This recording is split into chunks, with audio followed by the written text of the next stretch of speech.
Welcome back to another episode of the Startup Therapy Podcast. This is Ryan Rutan, joined as always by my friend and the founder and CEO of startups.com, Wil Schroter. Wil, there's a lot of talk, maybe whispers, about quiet quitting in the media right now. It's become quite a hot topic, but let's be honest about this. When did this actually start happening?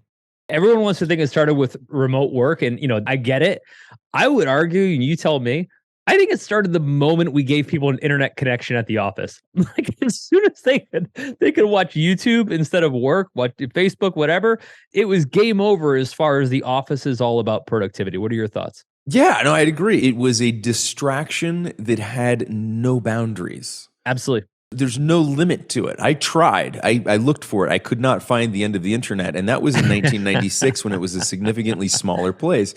So yeah, I totally agree. This is not a new problem. And look, we can point to all kinds of stuff. We can point to remote work. We can point to the pandemic. We can point to, wanting to become more intentional and purposeful with the work they're doing, which means they have to jettison their corporate job or, partially jettison it, but keep the salary. We could point to all of the layoffs and say that people are doing this as a security piece. They're like, well, look, people are being fired out of cannons at Twitter right now instead of giving notice. So yeah, it's cool to quiet quit. If we're going to be treated this way as employees, what respect do we owe to the company who's been paying us up until now? I would argue there's still a contract there, and layoffs and firings are part of that contract. So I'm not buying into that entirely.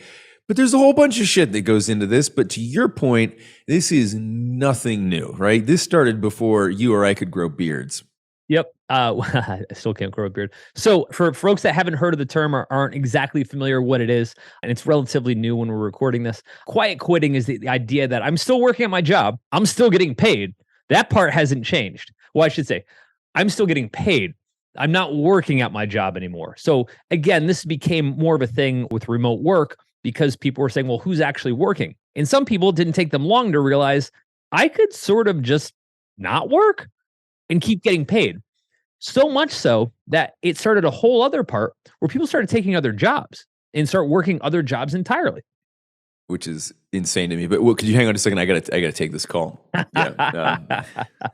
And so, needless to say, as founders, and people leading these companies, we're terrified of this idea that we're paying people or counting on people, and in the background, they have quiet quit altogether. And so, in this episode, we're going to talk about kind of what it is, but also how to stomp it out, right? Like when you find it, kind of what does it look like in your organization? What are the motivations behind it? And how possible is it to do? Because what I would say is this: everybody that's gone remote work has had an opportunity to kind of reset and change kind of how they operate. There are a certain number of people, particularly in big companies, but also in startups, that say, if you take out my commute, if you take out lunch, if you take out senseless meetings, if you take out et cetera, and all I have to do is that little thing that's actually my job, like 2 hours a day. Right. It's actually not full time. I was spending most of my time getting to and from work in the water cooler. Yeah. Yeah. And so all of a sudden, their mind goes to the next place, which is, well, I've now got like 8 hours in the middle of the day to free up. If I only have to be on a couple of Zoom calls or something, or, check in or in Slack or something, I could kind of take another job too. Now, there's a little bit of irony there in that the people that are willing to quit are also ambitious enough to go take another job at the same time. But I got to say, I won't get specific, but we had it happen with us. We had it happen to a person making over $200,000 with us that quiet quit. They basically took another job, even though they're getting paid a ton of money, and admitted it. This wasn't just something that, we'd made up. We're starting to understand why the work was falling behind. And they're like, to be honest, I've been juggling 2 jobs. It's like, yeah, damn. well, that's something you kind of need to let us know. I want to mention something here, which is that to me, this is an extension. This is an exacerbation. This is an exponential increase in something that's always been a founder problem. It's always been an employer problem. Anybody who's ever had to lead people has had this challenge, and that's one of efficacy and efficiency. Right? So this isn't a new thing. This is a new manifestation and a very extreme example of it, right? But Go back to when I decided to take a break from technology and I launched my cafe because I just needed a break from tech. And I was like, I just want something simple. I had the same problems, right? I had this mantra: if there's time to lean, there's time to clean, because I had fears about efficiency. I'm paying people by the hour. I don't want people standing around doing nothing, right? That wasn't quiet quitting, but it sure as shit wasn't working, which is what you're being paid to do here, right? Now, in that case, it was pretty obvious. But I think this is it. This is an age old. This well precedes employment. I mean, let's say you're marshaling an army somewhere, right? Same kind of thing. Like, want to make sure everybody's focused, everybody's marching the same direction, everybody's sharpening their sword the night before the battle. So this is nothing new, right? But this is a very interesting and weird twist on this, and particularly when you take it to the full extreme, where you've got people who are literally doing a new job while not doing the other one, right? Like, I'm all about fractional work. I think that's totally possible. If you have time and you have the gumption, you want to do the side hustle, we preach this, right? You want to do that? Cool. But you got to do the first thing first before you start to do the second thing. That's not okay. So there's a spectrum. Let's lay this out. The spectrum goes from I'm just not super productive / I'm distracted to I'm straight up not doing my job. I actually just stopped doing my job at some point. I left, and you're just going to keep paying me until you catch on. At one of the major credit bureaus, I just read about this. They actually used people's own credit reports to detect how many people in their organization had quit and taken. It was dozens of people. Oh my God! You're like, it was dozens of people. You're reporting double the income that we pay you somehow on that last credit request. Oh my God, that's by hysterical. the way, I didn't know you could do that, but it shows how rampant, right? And so I'll give you examples on both ends. We already talked about the far end of the spectrum where we had a person on staff, and no ill will, by the way. I mean, it is what it is. But we had a person on staff that, literally took another job and was working 2 jobs. The other was in the early days of like bringing the internet to work. I know that sounds so oldie timey at this point, right? But I'm talking like, I mean, that was decades ago, but like I would say 10 years ago. And what I meant by bringing the internet to work, I meant you were generationally coming into work for the first time, and you're always used to having the internet throughout your day. Yeah, you were bringing a version of the internet that had nothing to do with work to work. I think that was the major transformation for me. Was I was used to internet being at work. I've been for the last 25 years. But 10 years ago, all of a sudden, like Facebook showed up at work. Unless you're building ads or segmenting audiences or right. participating in groups, like that's not necessarily something that I see as a necessary second monitor edition, right? Like, it was also a sign of the times, not just from the workforce that was coming in, but for us generationally who understood how to separate the two. We had 2 separate cases. This is about 10 years ago when we were first starting the company. We had some folks that worked for us. They were relatively new. It's like their first or second job, and maybe a year or 2 out of college. In one case, a person they've got 2 monitors. On one monitor is Facebook, their feed, and on their other monitor is the work that they do. And I remember asking, I was like, hey, Facebook, kind of there all the time. And they're like, yeah, why wouldn't Facebook be there all the time? that was the thing. You're literally not doing your job every time you turn your head over. And again, I just want to be clear, like this was just a moment in time. I would feel differently about it now, but I just want to point out, right? And I'm pointing it out to say, in office, they weren't focused on work the whole time, right? I mean, they could turn their eyes left or right, and they were either focused on work or focused on something that was not work. Another case, and both these people were referencing, if they ever listen to the podcast, we love you. So we do. So we do. You'll appreciate that. But thanks for the story. Yeah, thanks for the story. The other was comes to work, and one day we look over, and they're sitting there watching Netflix. And I don't mean like watching it like in a little box. I mean full screen watching Netflix. And we're like, dude, what are you doing? What's happening? Yeah. And they're like, watching a movie. Yeah. And like, I actually had an extended conversation on a walk about this, about how it helps to improve my focus, and I need that as a distraction from the other distractions. And I'm like, I'm trying to hear you. I'm trying to believe this. And I'm just like, no, I'm like, I remember at the time, and I think we had this conversation. Again, this goes back a long time. This is 10 years ago. But I remember distinctly for the first time ever feeling like I had tripped and fallen headfirst into a generational gap. And I was just like, this makes no fucking sense to me whatsoever. It was so far away from us. Fundamental, yeah, but it seems to make total sense to you. So there's obviously a disconnect here. And so we had to explain things like it's not okay, at least per our company policy, right? Like this is not, we can't just have Netflix and Facebook open half the day to where, at any moment at your discretion, you decide whether you're working or not. Like, we came here for a purpose. This building, when we used to do that, when we used to rent buildings and sit in them to work together, that was why we were there, right? Netflix is for the building that you rent or own at home where you park your car and go to sleep at night. This is something different. And that we had to explain that seemed so ludicrous to me. And they took it well, right? They're like, oh, okay, we can't do that. I got it. But that was the beginning of the end, is my point. That was the beginning of the end of where work in the workplace was considered, critical or sacred or what have you. And we were on the wrong, we were the dinosaurs in that equation, to be clear. Yep. Now, fast forward, a decade later, and we're entering into remote work where there's no supervision whatsoever. We're now in a new reality. For some people, it's the only reality they've ever had, which is we have no idea what people are doing at their computer all day long, right? And so it invites this concern about, well, what if they're not working at all? Again, in taking a step further, what if they've actually quit? What if I get an hour a day out of them max? Right. So let's talk a little bit about what we can do to actually start to get a sense for whether people are actually checked in or checked out. Because as a startup where every single person matters, the idea of having someone checked out is critical to our business. These are smaller teams. Somebody's checked out at Disney, sort of, who cares? It's not going to change anything, right? They're checked out. With us, our products won't get shipped. Our sales won't get made. I mean, it's a huge problem. Yeah, I mean, on a percentage basis, right? If you get a team of 10 and 2 people are checked out, 20% of your workforce isn't there. That's it's a big deal to absorb, right? You bet. Yeah. And it's interesting because you would think that at a smaller company like a startup, that this would be a near impossibility. Well, maybe you wouldn't think that. I thought, this is not something that is really going to be a pressing problem for a lot of startup companies.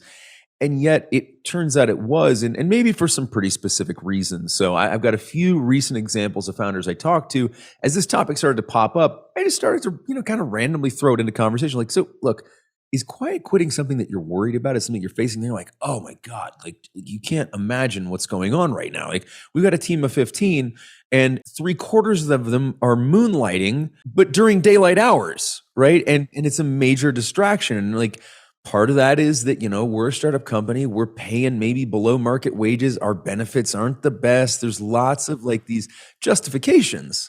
And yet this isn't what you said you would do the day you signed up for the job, but the founders are having a hard time fighting this off. And to your point, this is really, really tough, right? If one employee in a massive company, right, you're like, Jasmine, you didn't really give it your all today during the Aladdin parade at Disney.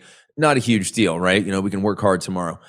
If 25% of your workforce, 50% of your workforce at a startup company, who, by the way, is still trying to figure all the shit out and nothing's working right, and it makes it even harder when nobody's working on anything, this is a disaster of epic proportions at a really small scale.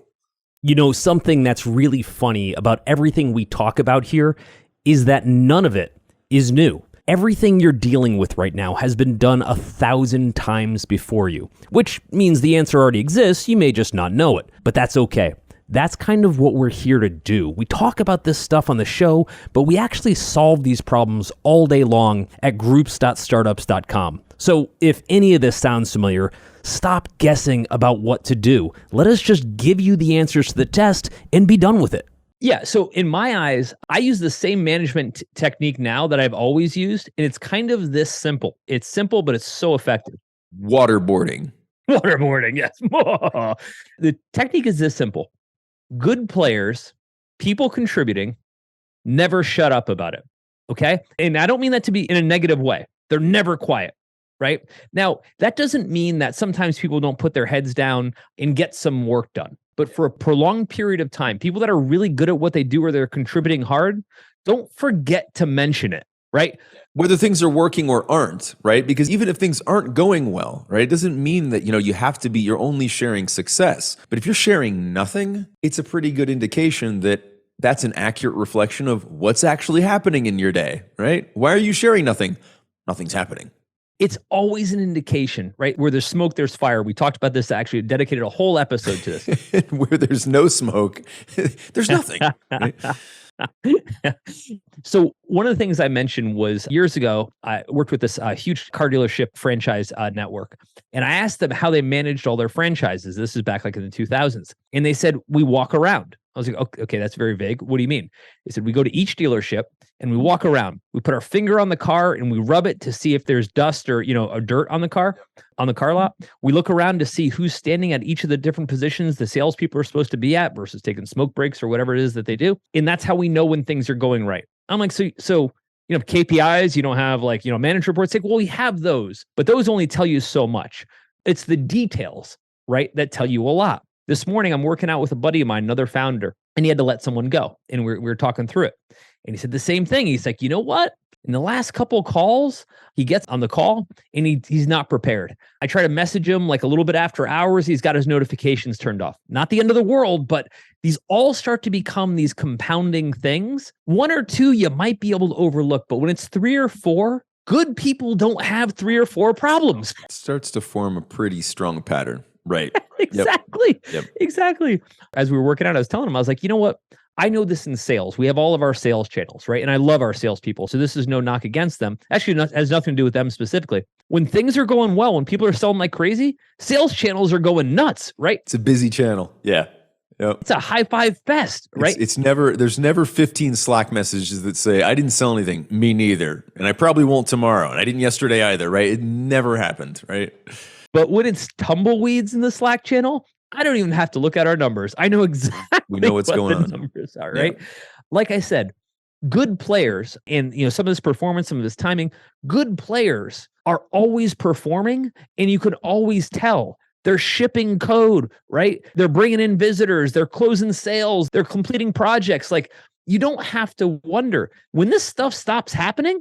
They're not working. Yeah, exactly. It's kind of that simple. This goes back to performance measurement. I mean, that's what the guy with the car dealership was talking about, right? Which was that those were KPIs, right? Dust on a car may not seem like a KPI in the modern sense, right? If we're thinking about a SaaS company, but it sure as shit is, right? A dusty car is a failed KPI, right? People not at their posts is a failed KPI. This is why I only buy cars from those places that have the towers in the middle where there's a foreman who's watching over everyone, prison work camp style, who's ready to drop anybody that tries to run off the lot. That's actually straight up terrifying.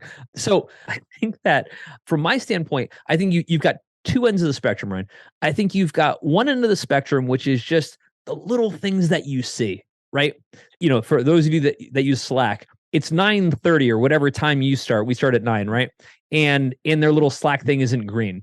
It's the end of the world, right? Sometimes happens. Maybe you're running off to the doctor or something. But when it happens time after time after time again, specifically when it's like every time I go looking for you, it's like that, which means I'm not looking at it all the time, right? This is something that happens sometimes. So if out of the 8 random samples, 6 times I couldn't find you, that's probably a problem.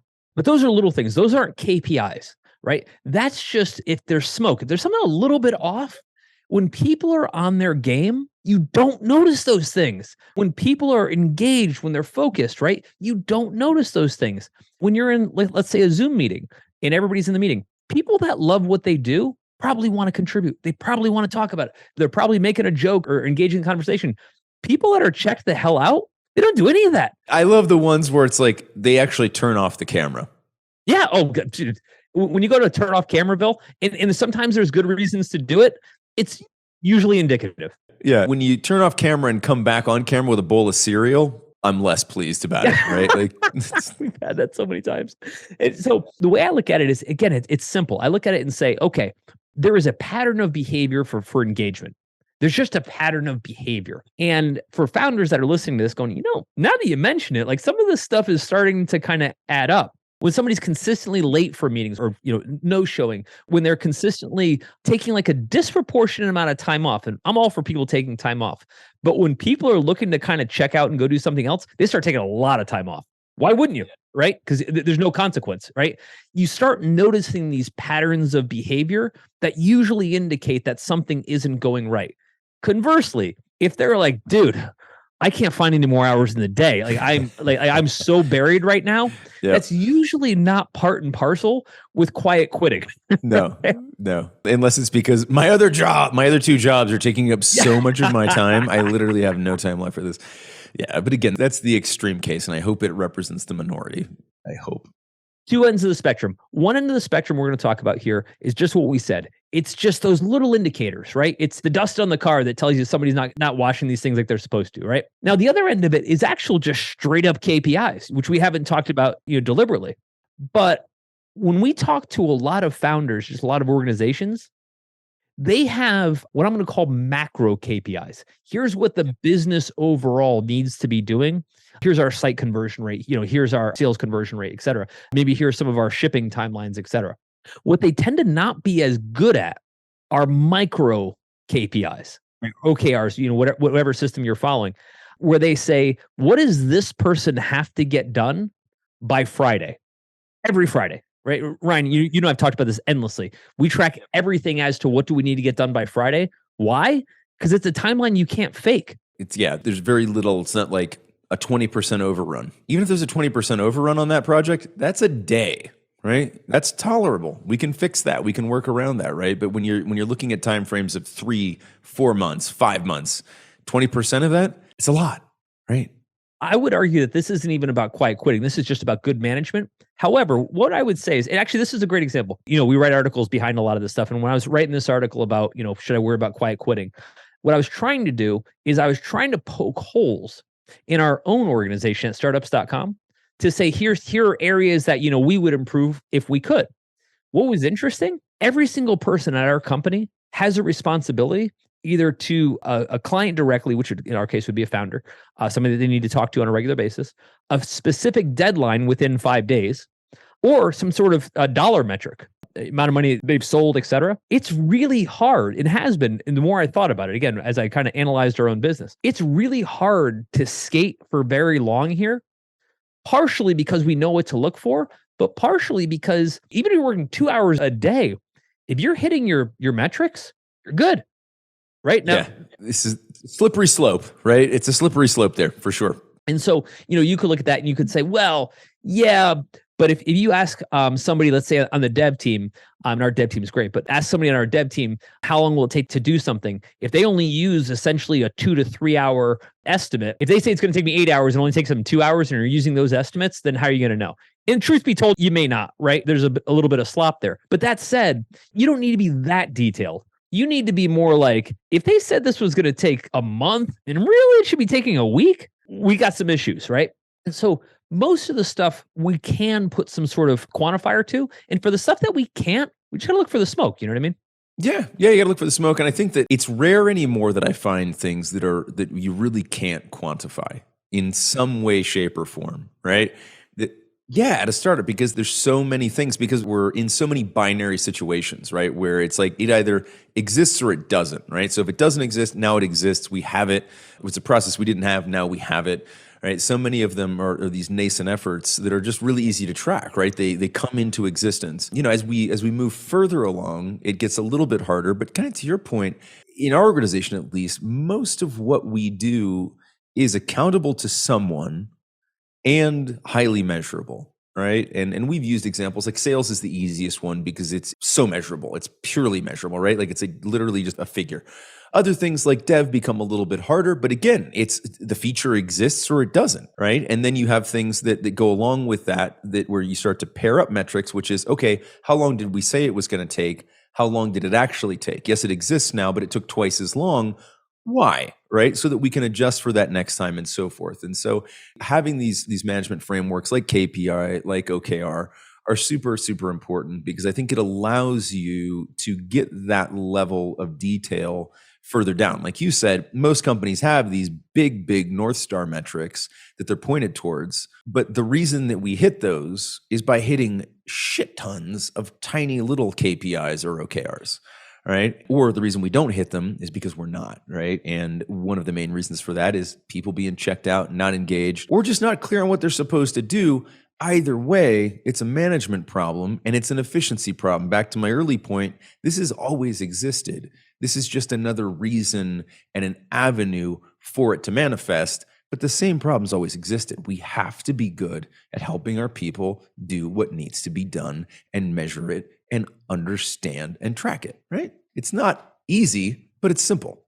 And I would argue that, to your point, this is nothing new, but in an age where we actually don't have quite the visibility we used to, and I think it gave us a little bit of confidence that, well, everybody's in the building, right? And to be fair, it was helpful back in the day because knowing that everybody's in the building, they probably weren't watching Netflix and doing their laundry. They were at least in the building. There's some level of commitment. One or two cases, but yes. Yeah, right. And so I think based on where we're at now, yes, are we worried that people are quiet quitting? Yes. And by the way, we should be. I think this is an incredible call to action on the behalf of all leadership to take a moment and to say, you know what? I'm not okay with running my organization loose. I've got to make sure that every single person in the organization, to your point, knows what they need to do, and they need to know exactly what their metrics are week over week so they can deliver. If they're quiet, they're not hitting their metrics, I can jump on it. But if I don't have those metrics in place, then I was screwed from the start.